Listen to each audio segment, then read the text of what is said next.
vote either way. Another fair point.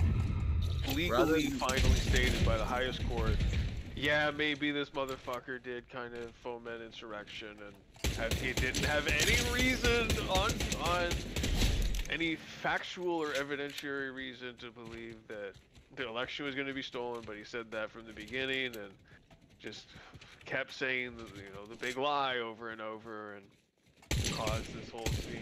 Like, it was bad, like it was bad, and asking Pence to overthrow the election and the Georgia call and all this stuff. Like, how can you look at It's the UK and France had gotten involved when it was Austria, you know? Does it all happen? Very tough to say. Was that right? Could it have gone any other way either? Like, were any of those powers really ready to, interject? Like, come on, like, to declare war on us? Like, he probably didn't expect an attack, but hopefully they would declare war so that we would have the right of defending ourselves rather than just jumping in.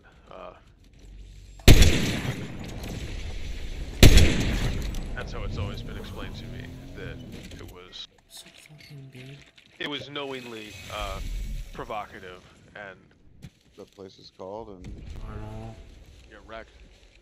Yeah, it was a one crucial victory. Like, they basically only won 2 battles the whole war. But yeah, we got like, Cornwallis to sign some shit. It's like, I guess it's legitimate now. And like, really? We got you. We checkmate. Yep. Checkmate. Brit bag. Yeah, so that was really well played. And then Grant, one of the most overrated. I mean, he just like, wow, understood math. You know, not a bad general, but not a bad wasn't general. a complete coward and traitor, like.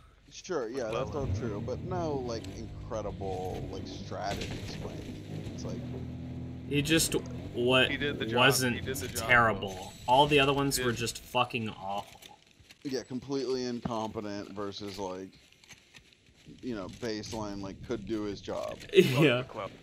Yeah, I was talking to him, I was like, the majority of these Confederate monuments were erected in the 60s and 70s during the civil rights movement. Like, it's not like they just arose like right after the war and they're like, oh, we just want to honor the dead and the leaders, blah, blah, blah. It was like almost an explicit fuck you.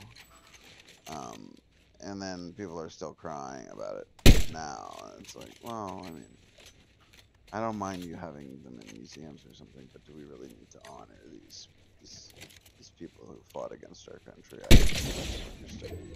And people did the same thing when we were renaming all the military bases. Like, I think 2 of the 3 bases I was stationed at were named after Confederates at the time I was there.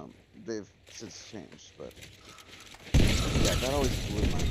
And then people were like, oh, it's just political correctness. They fought against the Union. Like, what do you want from them? Like,